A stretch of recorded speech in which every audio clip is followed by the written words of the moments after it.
तो बेटा पिछले दो लेक्चर में हमने देखा कि फिजिकल क्वांटिटी क्या होती है, डायमेंशंस क्या होती है। ठीक है, फिजिकल क्वांटिटी कितने टाइप में होती है, फंडामेंटल होती है, डिराइव्ड यूनिट्स और क्वांटिटी होती है। हमने बेसिक सारा पढ़ लिया है। ठीक है, अब जो पिछले दो लेक्चर थे उनके बेसिस पे कैसे एग्जामिनर तुमसे क्वेश्चन कर सकता है एग्जाम में, चलो देख लेते हैं। तो पहला टाइप आपको यहाँ बहुत क्लियरली दिख रहा होगा, है ना, ये देखो। ये टाइप वन क्या है, मैंने इस पे बेस्ड लेक्चर पे, प्रीवियस लेक्चर पे बेस्ड सारे के सारे चीजें मैंने यहाँ पर बना दी हैं क्वेश्चंस, तो इन्हीं क्वेश्चंस को हमें करना है, इसके अलावा कुछ भी नहीं करना है। ठीक है, तो हम इसको करके जाएंगे तो हमारा पेपर बहुत अच्छा जाएगा, इस चैप्टर से सब कुछ समझ में आ जाएगा हमें। तो देखो, अब हम करने जा रहे हैं क्वेश्चन। क्वेश्चन में मैंने टाइप बना रखे, इतने टाइप के क्वेश्चन हमें करने हैं। तो फर्स्ट टाइप है, examiner will give you dimensions and will ask you physical quantity, which physical quantity is given. अब देखो, ऐसा ही क्वेश्चन आ सकता है कि आपको एक डायमेंशन दे दे वो। ठीक है, एक डायमेंशन अगर आपको दे देगा तो उस डायमेंशन की हमें क्या बतानी है, फिजिकल क्वांटिटी। ये डायमेंशन किस फिजिकल क्वांटिटी को रिलेट करती है। तो जितने बच्चों ने पहले पढ़ लिया है डायमेंशंस, पहले दो लेक्चर देख लिए हैं, उनको क्लियरली पता है कि ये जो डायमेंशन है, ये डायमेंशन होती है वर्क की। ठीक है, और वर्क किसके इक्वल होता है, एनर्जी के। तो अगर कोई सी भी एनर्जी आ जाए, पोटेंशियल एनर्जी आ जाए, काइनेटिक एनर्जी आ जाए, ठीक है, कोई सी भी एनर्जी हमारे पास आ जाए तो उसकी डायमेंशन होती है ml2t-2। ये थोड़ा सा चैलेंजिंग है, लेकिन अगर हमने प्रीवियसली सारी चीजों को याद रखा हुआ है तो हमसे चीजें बहुत इजीली और बहुत अच्छे तरीके से हो जाएंगी। ओके, तो अब हम बढ़ते हैं नेक्स्ट पे। तो हमसे पूछा गया, बताओ ये कौन सी डायमेंशन है। तो ये डायमेंशन भी हमें याद होनी चाहिए कि देखो ऐसे कर सकते हैं इसको, ये वर्क क्या होता है, फोर्स इनटू, या एक सेकंड इसको थोड़ा मिटाते हैं। ठीक है, हाँ, ये सिमिलरली मुझे यहाँ पर पावर दिख रहा है, क्यों, क्योंकि पावर का बेटा फॉर्मूला क्या होता है, पावर का फॉर्मूला होता है वर्क अपॉन टाइम। ठीक है, तो बेटा वर्क क्या है हमारे पास, वर्क की डायमेंशन क्या होती है, ml2t-2 अपॉन में टी। तो ये कितना हो जाएगा, ml2t-3। अब तुम में से बहुत सारे बच्चे सोच रहे होंगे, सर हमें कैसे पता चलेगा कि ये पावर ही है। तो बेटा प्रीवियसली लेक्चर में, प्रीवियस दो लेक्चर में मैंने जितनी भी चीजें कराई हैं, सारी की सारी चीजें ये मैं कवर करा चुका हूं। तो अगर जिसको डायमेंशन याद है वो इन चीजों को बहुत इजीली निपटा सकता है। ठीक, अब देखो, जैसे ये, इसको मैं कहूंगा ये थोड़ा सोचने वाला क्वेश्चन है, इसको मैं हॉट कैटेगरी में रखूंगा, हॉट क्वेश्चन की। तो ये पूछ रहा है ये किसकी डायमेंशन है, तो देखो इसको मैं ऐसे भी लिख सकता हूं, mt-2 को मैं लिख सकता हूं mlt-2। अब सर यहाँ पर एल क्यू लगाया तो ले, एल नीचे भी लगा देते हैं। ठीक है, अब तो बात सही है। तो बेटा ये होता है किसकी डायमेंशन, ये होती है फोर्स की डायमेंशन, और ये तो लेंथ है ना। तो फोर्स पर यूनिट लेंथ क्या होता है, ये होता है सरफेस टेंशन। ओके, इसको सरफेस टेंशन बोलते हैं। तो डी पर आ जाते हैं, ये डी कौन सी यूनिट है सर, तो देखो ये बहुत फेमस यूनिट है, इसको तो याद करके ही जाना है। ठीक है, ये बहुत फेमस है, इसको कहते हैं कॉफिशिएंट ऑफ विस्कोसिटी। ये मैंने ऊपर ड्राइव करा रखा है। ठीक है, तो कॉफिशिएंट ऑफ विस्कोसिटी होगा ये। ओके, अब सर क्या मैं प्रीवियसली सारी यूनिट याद कर लूं, सारी डायमेंशन याद कर लूं तो मेरा काम चल जाएगा एग्जाम में, बहुत बढ़िया चलेगा। ठीक है, इनफैक्ट इनसे बाहर पूछ ही नहीं सकता। अगर 11th में मैंने 7 चैप्टर करे हैं तो सातों चैप्टर की डायमेंशंस पूछता है जनरली। ठीक है, 12th तक जब हम कर जाएंगे तो क्या सर नीट में यही प्रॉब्लम आ सकती है, सर नीट में इससे थोड़ी डिफिकल्ट आ सकती है, क्यों, क्योंकि नीट में तब तक हम पूरा सिलेबस कवर कर चुके होते हैं और हमें हर फॉर्मूला की डायमेंशंस पता होती हैं। तो क्या मुझे 11th के फर्स्ट टर्म तक यही सारी डायमेंशन याद करके जानी है सर, आंसर है हाँ, बिल्कुल यही डायमेंशंस याद करके जानी है। तो अगर ये डायमेंशन हम याद कर लेंगे तो हमें चीजें बहुत अच्छे से समझ में आ जाएंगी। ओके, चलो टाइप टू के ऊपर बढ़ते हैं। टाइप टू क्या है, examiner will ask you to find the dimensional formula of any physical quantity. फिर से ये सारी चीजें कौन कर पाएगा बेटा, ये सारी चीजें वही कर पाएगा जिसे फॉर्मूला याद है। ठीक है, देखो मैंने लिख भी रखा है, this category can be done by those student only who can remember the formula. तो हमने और जो जितनी भी चीजें मैं यहाँ करवा रहा हूँ वो प्रीवियस लेक्चर में हम कवर कर चुके हैं। तो अगर आ गया यंग्स मॉडुलस, ठीक है, तो यंग्स मॉडुलस को बेटा इसका फॉर्मूला होता है सिंपल, अगर मैं लिखूं stress upon strain. Okay, longitudinal stress upon longitudinal strain होता है, उतना डीप में नहीं जाते लेकिन इतना याद करो, स्ट्रेस अपॉन स्ट्रेन होता है। स्ट्रेस क्या होता है बेटा, स्ट्रेस वही होता है जो प्रेशर होता है। ओके, और स्ट्रेन की कोई यूनिट नहीं होती। ठीक, अब प्रेशर क्या होता है सर, प्रेशर होता है फोर्स अपॉन एरिया। क्या फोर्स की डायमेंशन मुझे याद है, बिल्कुल याद है, mlt-2 अपॉन में एरिया की डायमेंशन क्या याद है, हाँ याद है, L², L से एक L हटा देंगे तो बताओ क्या बचा, ml-1t-2। So this is the dimension of Young's modulus. Okay, चलो सरफेस टेंशन पे आते हैं। अभी देखो अभी मैंने कराया सरफेस टेंशन। सरफेस टेंशन होता है कितनी फोर्स लग रही है पर यूनिट लेंथ पर। ठीक है, this is called surface tension. तो सर फोर्स की क्या होती है, फोर्स की होती है mlt-2। ठीक है, लेंथ की क्या होती है L, L से L कैंसिल कर दिया, क्या बचा mt-2। देखो यही मैंने ऊपर यहाँ पर करा रखा था, ये जो mt-2 पूछ रखा था इसने। ओके, चलो आगे बढ़ते हैं। अब आते हैं सर यूनिवर्सल गैस कांस्टेंट की क्या होगी, ये फॉर्मूला कहाँ यूज होता है, ये चीज कहाँ यूज होती है, देखो केमिस्ट्री में 11 क्लास में गैस कांस्टेंट गैस इक्वेशन पढ़ेंगे हम। ठीक है, गैस इक्वेशन क्या होती है, पीवी इजकल टू एनआरटी। आपके केमिस्ट्री के टीचर ये बहुत अच्छे से पढ़ाएंगे। तो यहाँ पर ये जो आर है इसको बोला जाता है गैस कांस्टेंट। पी क्या है प्रेशर, वी क्या है वॉल्यूम, एन क्या है नंबर ऑफ मोल, और टी है टेम्परेचर। तो आर का अगर मैं फॉर्मूला निकालना चाहूं तो क्या बनेगा, ये पीवी बाय एन टी। अब देखो प्रेशर, प्रेशर को मैं जानता हूं होता है फोर्स अपॉन एरिया। ठीक है, अगर तुम्हें डायरेक्ट याद है तो प्रेशर की लिख लो यहाँ पर। वी वॉल्यूम है, वॉल्यूम को वी लिखते हैं अभी। एन हमारे पास नंबर ऑफ मोल हो गया, और टी हमारे पास टेम्परेचर हो गया। चलो अब इसकी वैल्यू पुट कर देते हैं। तो बेटा आर एफ, एफ की क्या होती है mlt-2। ठीक है, अपॉन में L², यहां पर हो जाएगा वॉल्यूम का L³। ठीक, एन का हो जाएगा मोल। ठीक है, और टेम्परेचर का हो जाएगा केल्विन। तो क्या सर कुछ कैंसिल हो रहा है, हाँ बिल्कुल कैंसिल हो रहा है, L² से L³ गया तो L बचेगा यहाँ पर। ठीक है, और कुछ कैंसिल हो रहा है क्या, नहीं और कुछ कैंसिल नहीं हो रहा, तो ये बचेगा हमारे पास mL²t-2। ठीक है, और k-1। तो this is the dimension formula, dimensional formula of gas constant, right. तो ये भी याद रखना है, याद रखना जितनी भी चीजें मैं यहाँ करा रहा हूँ वो बहुत ज्यादा इंपॉर्टेंट है और वो याद होनी चाहिए। अगर ये याद है तो इससे बाहर आने के चांसेस बिल्कुल भी नहीं रहेंगे। ठीक है, अब बोल्ट्जमैन कांस्टेंट के ऊपर आ जाते हैं। देखो फॉर्मूला मैंने लिख रखा है। हीट मतलब क्या है, हीट क्या होती है, हीट एक एनर्जी है। ठीक है, heat is a type of energy, और अपॉन में टेम्परेचर। तो एनर्जी का हमने लिख लिख चुके हैं, वर्क और एनर्जी सारी चीज सेम होती है, तो यहाँ पर हो जाएगा mL2t-2 अपॉन में टेम्परेचर को लिखेंगे केल्विन में। ठीक है, तो ये बताओ क्या हो जाएगा हमारे पास, ये हो जाएगा mL2t-2, और बेटा ये हो जाएगा k-1। ओके, अच्छा एक और चीज देखना, यहाँ पर हम थोड़ा भूल गए हैं, ये जो गैस कांस्टेंट है, ठीक है, m एक बार है, L दो बार आ गया, t-2 केल्विन ऊपर चला गया। यहाँ पर एक और चीज सही कर लेना, यहाँ पर आएगा मोल।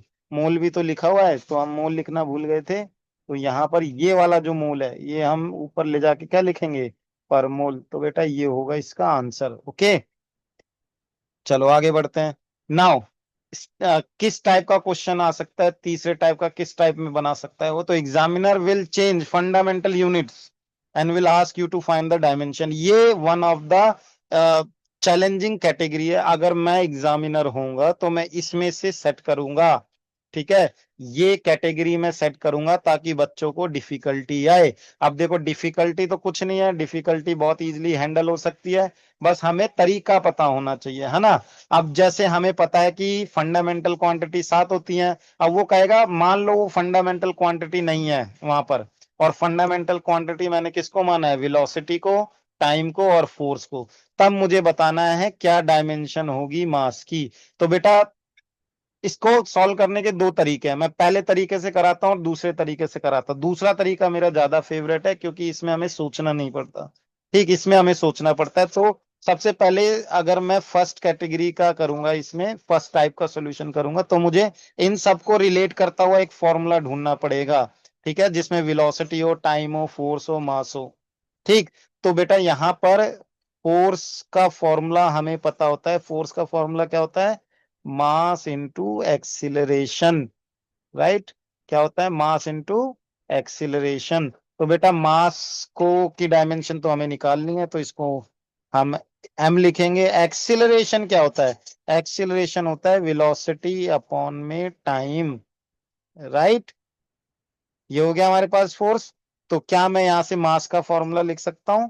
मास का फॉर्मूला बताओ क्या होगा? Force into time. ठीक है, और अपॉन में वेलोसिटी। अब बेटा क्या इसको मुझे तोड़ के लिखना है, मास फोर्स को, टाइम को और वेलोसिटी को? नहीं, वो कह रहा है अगर यही फंडामेंटल क्वांटिटी होती, मान लो फोर्स एक फंडामेंटल क्वांटिटी है, टाइम एक फंडामेंटल क्वांटिटी है, वेलोसिटी एक फंडामेंटल क्वांटिटी, तो मास की डायमेंशन क्या होती? तो मैं फोर्स को फोर्स ही रखूंगा क्योंकि इस क्वेश्चन में कह रखा है यही फंडामेंटल मानो। टाइम को टी ही रखूंगा और वेलोसिटी को वी रखूंगा। तो यहां पर मास की जो डायमेंशन है वो क्या आ जाएगी? F T V minus one, this will be the dimension of मास। ठीक है, अब क्या ये फॉर्मूला हमेशा हमें पता रहेगा? क्या ये हमेशा इस टाइप को करा जा सकता है? नहीं, मेरा मानना है कि ये सबसे बेकार तरीका है क्योंकि फॉर्मूला याद करना पड़ेगा, फॉर्मूला कई बार हमें याद भी नहीं रहता, तो कैसे टैकल करेंगे? तो इसको टैकल करने का एक अल्टरनेट मेथड है और मैं उस मेथड को ज्यादा अच्छा मानता हूं। तो थोड़ा अल्टरनेट मेथड देख लेते हैं। देखो, मुझे बोला गया है कि मास की डायमेंशंस बताओ, मास की डायमेंशंस बताओ। ठीक है, अगर इफ मास किस किस पे डिपेंड करता है? मास डिपेंड करता है, तो देख लेते हैं किस पे। वेलोसिटी पे, टाइम पे और फोर्स पे। अगर मास वेलोसिटी पे डिपेंड कर रहा है, टाइम पे डिपेंड कर रहा है और किस पे डिपेंड कर रहा है? फोर्स पे। ठीक है, और फोर्स पे डिपेंड कर रहा है। ठीक है, तो बेटा इस टाइप को कैसे टैकल करेंगे? तो इस टाइप को टैकल करने का एक बहुत सिंपलेस्ट तरीका बताता हूं। जितने भी यूनिट हमें गिवन है, ठीक है, जितने भी फंडामेंटल क्वांटिटी वो चेंज करने के लिए कह रहा है, उसको ऐसे लिख लो। और फिर ऐसे लिखेंगे, देखो ऐसे लिखेंगे, मास डायरेक्टली प्रोपोर्शनल मान लो वेलोसिटी की पावर ए। ठीक है, टाइम की पावर बी और फोर्स की पावर सी, ऐसा हम मान सकते हैं। बिल्कुल यही तरीका है इसको करने का कि जितने फैक्टर हैं फंडामेंटल क्वांटिटी चेंज होगी तो कैसे करेंगे। तो मास, ठीक, अब हमें v की पावर a, t की पावर b और f की पावर c माननी है। डायरेक्टली प्रोपोर्शनल हटा के इक्वल लिख सकते हैं हम। ठीक है, अब बेटा हमें करना क्या है? इसको एक्सपेंड करना है इसकी एक्चुअल डायमेंशन में जो हमें पता है। तो मास की डायमेंशन तो मास ही होगी। ठीक है, वेलोसिटी की डायमेंशन क्या होती थी? वेलोसिटी की डायमेंशन होती है एल टी माइनस वन। ठीक है, इसकी पावर है ए। टाइम की डायमेंशन टी ही रहेगी, इसको बी मान लेंगे। और फोर्स की डायमेंशन होगी M L T minus two और इसकी डायमेंशन सी। हमारा एम क्या है यहाँ पर? हमें क्या फाइंड आउट करना है ऐसे करके? बेटा हमें फाइंड आउट करना है ए बी सी कितना है। अगर मैंने ये फाइंड आउट कर लिया तो मुझे डायमेंशन पता लग जाएगी इसकी। ठीक है, तो चलो फाइंड करते हैं। यहाँ मास है बेटा, तो इसको लिखा जाता है मास की पावर वन। यहाँ लेंथ है नहीं तो लेंथ की जीरो, और यहाँ टाइम भी नहीं है इस साइड पे, तो टाइम जीरो, ऐसा लिख सकते हैं। जिसकी पावर जीरो होता है उसकी जगह वन आता है। राइट, इसको कैसे लिख सकते हैं? एल की पावर ए, टी की पावर माइनस ए, यहाँ पर टी की पावर बी। ओके, यहाँ पर एम की पावर सी, एल की पावर सी, टी की पावर माइनस टू सी। तो बेटा यहाँ लेंथ कितना हो जाएगा? ये रहा एक लेंथ। ठीक है, एक लेंथ ये रहा, तो ये लेंथ हो जाएगा ए प्लस सी। ठीक है, सिमिलरली टाइम देखो कितनी बार है, ये एक टाइम, ये रहा टाइम, ये रहा टाइम। तो टाइम हो गया माइनस ए प्लस बी माइनस टू सी। सबको ये तो पता होगा ना कि अगर बेस सेम होते हैं तो पावर्स ऐड होती हैं। ठीक है, तो यही कॉन्सेप्ट हम लगा रहे हैं। मास कितनी बार है बेटा यहाँ पर? मास एक ही बार है, देखो ये रहा मास। तो मास की जगह हम सी लिखेंगे। ठीक, तो ये हो गया M one L zero T zero. अब हम कंपेयर करेंगे दोनों तरफ। यहाँ देखो मास की पावर 1 है, यहाँ देखो मास की पावर c है, तो यहाँ पर c इजकल टू 1 आ गया बहुत इजीली। यहाँ पर देखो l की पावर क्या है, a प्लस सी, और यहाँ पर l की पावर क्या है, 0।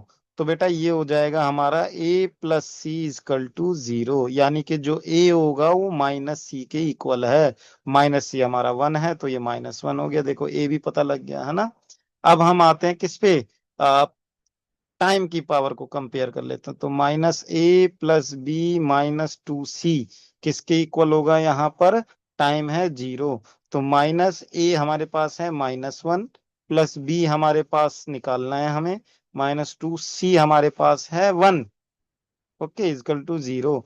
तो ये हो गया +1, b-2 इजकल टू 0। तो ये हो गया b-1 इजकल टू 0। तो ये हो गया b इजकल टू 1। तो यहां पर देखो हमने मास की डायमेंशंस को क्या मान रखा था, हमने मास की डायमेंशन को ऐसे मान रखा था। देखो ये मैं दिखाता हूँ, ये देखो, ये हमने ये लेट करके चला था ना, तो इसी चीज को हम यहाँ पर अब लिख सकते हैं। ठीक है, कैसे लिखेंगे बेटा, देखो ऐसे लिखेंगे हम इसको। v की पावर है हमारे पास a, t की पावर है हमारे पास b, और f की पावर है हमारे पास c। चलो अब यहाँ पर देख लो डायमेंशन क्या है। v a किसके इक्वल है, -1। ठीक है, t की पावर b, b है 1 के इक्वल। f की पावर c, और c है 1 के इक्वल। तो बेटा यहाँ से मास की डायमेंशन हमारे पास क्या आ जाएगी, मास की डायमेंशन आ गई f v-1। क्या ये सर उससे ही मैच कर रहा है जिससे हमने पहले करा था, ये देखो ये वाली चीज और ये वाली चीज देखो सेम है। अब तुम में से कई बच्चे कहेंगे सर ये वाला मेथड तो बहुत अच्छा था, यही करवा दो। तो बेटा ये मेथड प्रैक्टिकल भी नहीं है, क्योंकि तुम्हें उस पॉइंट पर फॉर्मूले नहीं याद होंगे। तो अगर फॉर्मूले नहीं याद है और फिर भी ये कर लेना है तो ऐसे ही करा जाएगा। ओके, आई होप आप समझ गए होंगे। चलो एक और क्वेश्चन इसके ऊपर कर लेते हैं। जैसे ये कह रहा है density, acceleration due to gravity and frequency are the basic unit. तो यहाँ पर हमें बेसिक यूनिट किसको बनाने के लिए कह रहा है, बेसिक यूनिट हमें बनाने के लिए कह रहा है डेंसिटी को, ग्रेविटी को और फ्रीक्वेंसी को। और किसकी डायमेंशन फाइंड आउट करनी है, फोर्स की। तो सबसे पहली चीज मैं ऐसे लिखूंगा, देखो 2 मिनट में इसको हम ऐसे चेंज करके लिख सकते हैं कि फोर्स की डायमेंशन बतानी है और ये सारी फंडामेंटल यूनिट माननी है। तो रो की पावर यहाँ ए मान लेते हैं, जी की पावर यहाँ बी मान लेते हैं, फ्रीक्वेंसी की पावर यहाँ पर सी मान लेते हैं। ओके, अब क्या करेंगे सर, अब फिर से एबीसी फाइंड करेंगे, बस डायमेंशन याद होनी चाहिए। बताओ फोर्स की डायमेंशन क्या होती है, ml-2। सर डेंसिटी की डायमेंशन क्या होती है, डेंसिटी की डायमेंशन होती है ml-3, और इस पूरे की पावर क्या हो जाएगी, a। सर ग्रेविटी की डायमेंशन क्या होती है, ग्रेविटी एक्सीलेशन है, तो L-T-2, और बेटा इस पूरे की पावर क्या हो जाएगी, b। सर फ्रीक्वेंसी की डायमेंशन क्या होती है, फ्रीक्वेंसी की डायमेंशन होती है t की पावर -1, तो ये हो गया c। ओके, अब बताओ यहाँ पर क्या हो जाएगा, ml-t-2। यहाँ देखो m की पावर a आ गई, l की पावर -3a आ गई, फिर l की पावर b आ गई, t की पावर -2b आ गई, फिर t की पावर -c आ गई। ठीक, फिर से कितने m रिपीट हो रहे हैं इस तरफ, एक ही m है तो m की पावर a लिखेंगे। l कितनी बार रिपीटेड है सर, l 2 बार रिपीट हो रहा है तो -3a+b लिखा जाएगा। और टी कितनी बार रिपीट हो रहा है सर, टी भी 2 बार रिपीट हो रहा है तो -2b-c लिखा जाएगा। और यहाँ पर हम लिखेंगे m1 l1 और t-2। चलो अब पावर कंपेयर कर लेते हैं। तो यहाँ पर a मुझे क्लियरली दिख रहा है, अगर मास को कंपेयर करूं तो a पता लग जाएगा, है ना। चलो a पता लग गया, अब हम आते हैं इसके ऊपर। तो -3a+b, मतलब a की पावर अगर कंपेयर करूं तो 1 होगा। ठीक है, -3, ए की वैल्यू बताओ वाला 1, प्लस बी इजकल टू 1। यहाँ पर बी बताओ कितना हो जाएगा, 4। ओके, यहाँ से ए की वैल्यू 1 है थी, बी की वैल्यू कितनी आ रही है, 4 आ रही है। चलो सी फाइंड आउट कर लेते हैं। सी की पावर के लिए हम टी की पावर कंपेयर करेंगे, तो -2b-c इजकल टू -2। ओके, तो -2b की वैल्यू है हमारे पास 4, -c-2, तो ये हो गया -8 -c-2। तो बेटा ये हो जाएगा -c-2 + 8। ओके, यहाँ पर हम करेंगे तो C की value minus C equal to आ जाएगा 6 और C की वैल्यू -6। तो देखो हमने C भी निकाल लिया। चलो वहां पर वापस चलते हैं, ठीक है। अब अगर मुझे फोर्स की डायमेंशन निकालनी है तो फोर्स की डायमेंशन में हमने फोर्स की डायमेंशन को क्या माना था, रो की पावर A, ग्रेविटी की पावर B और फ्रीक्वेंसी की पावर C। चलो वैल्यू पुट कर देते हैं। रो की पावर 1 आ रही है, जी की पावर कितनी आ जाएगी 4 और फ्रीक्वेंसी की पावर बेटा कितनी आ जाएगी -6। ओके, तो इस टाइप से हमारा फोर्स का डायमेंशन हमें पता लग जाएगा। ओके, तो तुम्हें दिख रहा होगा ये कैटेगरी कितनी चैलेंजिंग है। ये कैटेगरी चैलेंजिंग है इसीलिए ये पूछा जाएगा। अगर मैं एग्जामिनर होता तो यही पूछता कि अगर बेसिक यूनिट चेंज कर दूं तो इसकी डायमेंशन क्या होगी। ओके, सिमिलरली आते हैं नेक्स्ट क्वेश्चन पे। बेटा ये जो नेक्स्ट क्वेश्चन है ये तुम्हें मैं करवा देता हूँ, ठीक है। फिर से देखो क्या कह रहा है। If the velocity of light c, acceleration, gravity and atmospheric pressure p are the fundamental quantity, तो जब सबसे पहले मैं लिख लेता हूं कि ये मुझे किस फंडामेंटल क्वांटिटी में लिखवाना चाहता है। तो फंडामेंटल ये बनाना चाहता है किस किस को, लाइट की स्पीड को, एक्सीलेशन ड्यू टू ग्रेविटी को और प्रेशर को। देखो प्रेशर का मैंने डायमेंशन यहाँ लिख रखा है ताकि आपको बहुत इजीली याद रहे, ठीक है। अब हमें कह रहा है find the dimension of length. अब हमें लेंथ की डायमेंशन बतानी है इनकी टर्म्स में। ओके, तो बेटा फिर से ये बहुत सिंपल है। चलो लेंथ को इन तीनों की टर्म में लिख लेते हैं। C की पावर A हो जाएगा, G की पावर यहाँ पर B हो जाएगा और प्रेशर की पावर यहाँ पर C हो जाएगा। ठीक, चलो अब इसको आगे कर लेते हैं बहुत सिंपल वे में जैसा हम इसको कर रहे थे। देखो सबसे पहले इसकी डायमेंशन लिखेंगे एम एल की, तो ये हो जाएगा M है नहीं तो M0, L है, T नहीं है तो T0। C की डायमेंशन क्या होगी, स्पीड ऑफ लाइट है C, तो ये हो जाएगा स्पीड ऑफ लाइट मतलब स्पीड, ठीक है। तो LT-1 इसकी power A, gravity acceleration due to gravity मतलब एक्सीलेशन LT-2 इसकी पावर B और प्रेशर, प्रेशर की डायमेंशन क्या होती है ML-1 T-2। हाँ T-2। ओके, इसकी पावर हमारे पास क्या हो जाएगी C। चलो अब हमारा ए में ABC फाइंड करना, बहुत सिंपल वे में फाइंड करेंगे। चलो इन सबको L की पावर के साथ मल्टीप्लाई करो, LA आ जाएगा, T-A हो जाएगा, LB हो जाएगा, T-2 भी हो जाएगा, MC हो जाएगा, L-C और T-2C हो जाएगा, है ना। अब जितने भी M है उनको एक तरफ लिखो। देखो एक ही M है इक्वेशन में, तो M की पावर C हो जाएगा। कितने एल है बेटा, ये एल है, ये एल है, ये भी एल है, तो एल की power A plus B -C। Okay, कितने टी है हमारे पास, 3 टी है हमारे पास, एक ये रहा टी, एक ये रहा टी, एक ये रहा टी। तो कितना हो जाएगा, टी की पावर -A, फिर टी की पावर -2B और फिर टी की पावर -2C। ओके, यहाँ पर हमने इसको करके लिख लिया। यहाँ पर हो जाएगा M0 L1 T0। चलो अब इसको कंपेयर कर लेते हैं, तो कंपेयर करें मास को मास से, तो C की वैल्यू आ गई 0, ठीक है। चलो L को कंपेयर करते हैं, तो ये हो गया A+B-C = 1। तो यहां से बेटा C हमारे पास 0 है, तो A+B की वैल्यू कितनी आ गई 1। तो इसको कह देंगे हम फर्स्ट इक्वेशन। ठीक, चलो इसके पास चलते हैं, तो ये आ जाएगा हमारे पास -A-2B -2C = 0। अब C तो है ही 0, तो यहाँ से आ जाएगा हमारे पास -A-2B = 0। यहाँ से मेरे पास आ जाएगा A+2B = 0, क्योंकि माइनस कॉमन लेके इस तरफ भेज दिया। तो बेटा यहाँ पर A की वैल्यू क्या आ जाएगी, A की वैल्यू आएगी -2B। तो सर अब इसको आगे कैसे करें, ये रही इक्वेशन सेकंड, जहां पर A है वहां पर -2B पुट कर दो। तो इस इक्वेशन में मैं A की जगह क्या पुट कर सकता हूँ, -2B + B = 1। तो ये आ जाएगा -B = 1। तो बेटा B की वैल्यू यहाँ पर कितनी आ जाएगी, -1। ओके, सिमिलरली अगर मुझे फिर यहाँ पर ए कैलकुलेट करना है, तो ए की वैल्यू आ जाएगी -2B, है ना, तो बी की वैल्यू कितनी है -1। तो बेटा ये आ जाएगा 2। ठीक, तो हमने सारी वैल्यूज यहाँ पर कैलकुलेट कर ली हैं एबीसी की। अब बताओ मैंने डायमेंशन में क्या माना था, मैंने डायमेंशन में एल की डायमेंशन मानी थी C की पावर A, G की पावर B और प्रेशर की पावर C। तो C 0, क्योंकि ए, अच्छा एक सेकेंड, यहाँ पर थोड़ी गड़बड़ है। तो C की पावर A ना, तो सी ए हमारा कितना आ रहा है, 2 आ रहा है, राइट। जी की पावर बी, बी हमारा कितना आ रहा है, -1। और प्रेशर की पावर सी है, और सी हमारा आ रहा है 0। ठीक है, तो बेटा ये कितना हो जाएगा हमारे पास, T²G-1। ये आ गई डायमेंशन ऑफ लेंथ।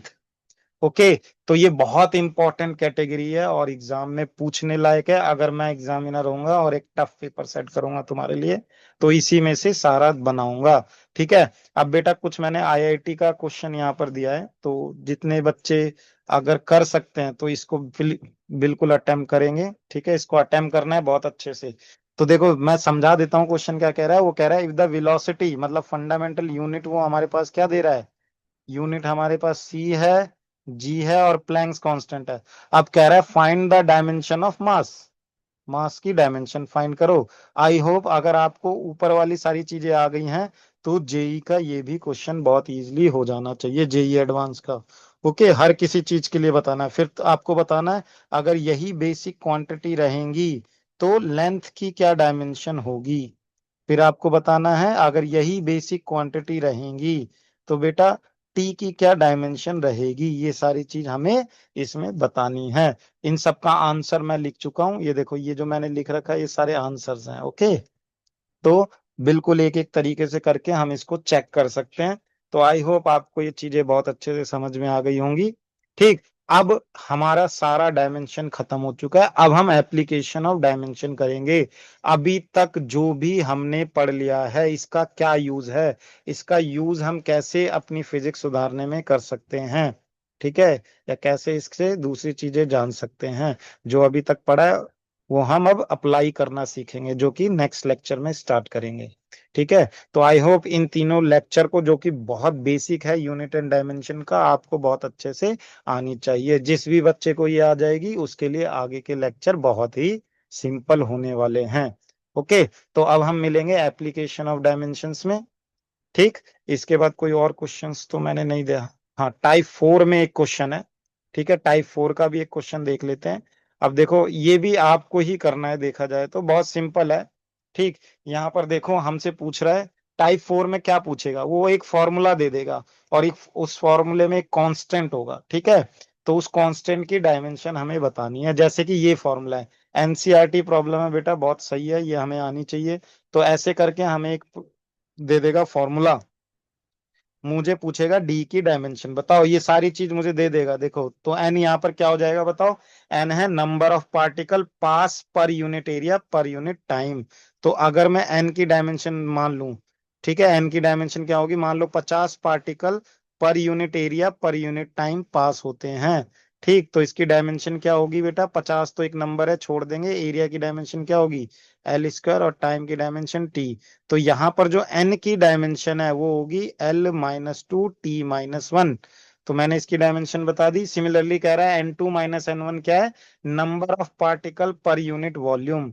तो कह रहा है N2 - N1 है जितने नंबर, मान लो 100 नंबर ऑफ पार्टिकल है और वो पर यूनिट वॉल्यूम में फ्लो कर रहे हैं। तो 100 तो एक नंबर है हमारे पास, ठीक है, तो इसको भूल जाते हैं, वॉल्यूम को देखना है। तो ये L³ हो जाएगा, तो ये हो गया L-3। तो इसकी डायमेंशन भी मुझे पता है। और x2 - x1 तो पोजीशन है। ठीक है, x2 - x1 हमारे पास क्या है, पोजीशन, पोजीशन मतलब लेंथ, मतलब इसकी डायमेंशन क्या होगी, L। अब मुझे तीनों की डायमेंशन देके क्लियरली देखना, इसकी डायमेंशन ये हो गई, इसकी डायमेंशन ये हो गई हमारे पास L-3, और पोजीशन की डायमेंशन हमारे पास हो गया L। और मुझसे पूछ रहा है डी की डायमेंशन बताओ। तो ये आपको करना है और इसका आंसर लिखना है वहां। ठीक है, और हो सके तो ये क्लास में भी डिस्कस कर सकते हैं हम। वैसे मैं बता दूं तो बहुत सिंपल है, अगर मुझे डी निकालना है तो सिर्फ डी निकालना पड़ेगा, और ये हो जाएगा N(x2 - x1)। मैं अगर इसको यहाँ ले जाऊं तो ऐसा कुछ होगा ये, और बेटा यहाँ पर हो जाएगा N2 - N1। ठीक है, N2 - N1। अब सर ये माइनस कहाँ गया, बेटा माइनस हमें देखना नहीं है, हमें डायमेंशन से डील करना है ना, तो डायमेंशन देख लेते हैं। तो एन की डायमेंशन क्या थी हमारे पास, L-2 T-1। Okay, per unit area per unit time था तो यही होगी। और x2 की हमारे पास हो जाएगी L, और N2 - N1 की हो जाएगी L की पावर -3। तो अगर मैं इसको सॉल्व करना चाहूं तो कैसे करूंगा, ठीक, इससे ये कैंसिल होगा और L-1 आएगा, L- ऊपर जाके L² हो जाएगा, तो L² और T-1। देखो ये डायमेंशन आ गई है डी की। ठीक है, तो ऐसे हम चीजों को बहुत इजीली कर सकते हैं। तो अब हम नेक्स्ट क्लास में पढ़ेंगे कि कैसे हम इनको अप्लाई करना सीखें, कैसे डायमेंशन ऑफ एप्लीकेशन सीखें। आज के लिए इतना ही बहुत है, अब हम मिलते हैं नेक्स्ट क्लास में।